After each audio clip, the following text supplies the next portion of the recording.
फंस गए हैं और टेररिस्ट एक्टिविटीज चल रही है।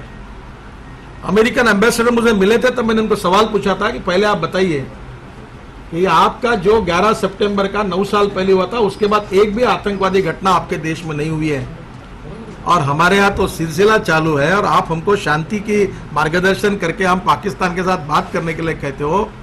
पहले ये क्रॉस बॉर्डर टेररिज्म पाकिस्तान को रोकने के लिए क्यों नहीं बोलते हो?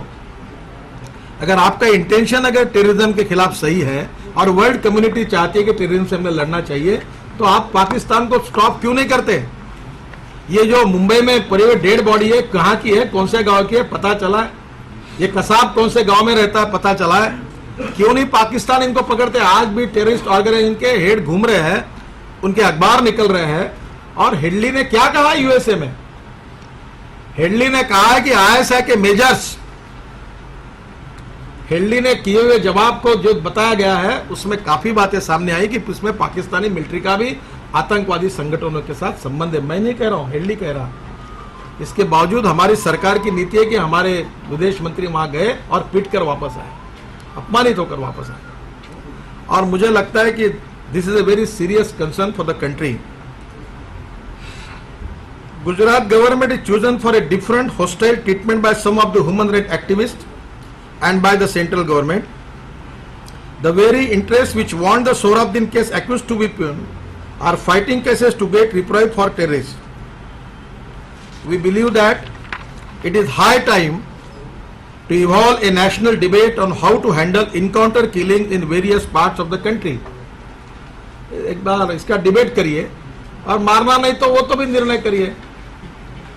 हमारे पुलिस वाले भी शांतता का बैनर लेके अपने साथ एक तरफ स्टेनगन और एक तरफ शांति का संदेश लेकर घूमेंगे टेररिस्ट के साथ, ऐसा करेंगे। Let we have some policy for it. Our country needs a high debate on it and a policy for that. Now the Ishrat Jahan case, it is one of the interesting case. Already I have given one news item from Times of India to you also.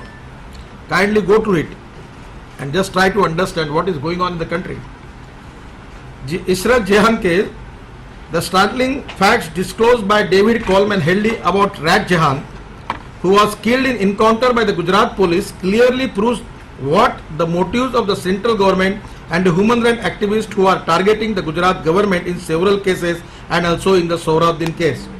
Rat Jahan was killed in an encounter in Gujarat along with 3 others, including 2 Pakistanis suspected to be LET, Lashkar-e-Toiba terrorists. Now doubts are being cast on the encounter and CBI investigation is being demanded. The very conduct of the central government in this case bears testimony to what its intentions are in the Sohrabuddin. First, the central government, this is very interesting case. In the Supreme Court, first the central government filed affidavits saying that Jahan and her accomplices were LET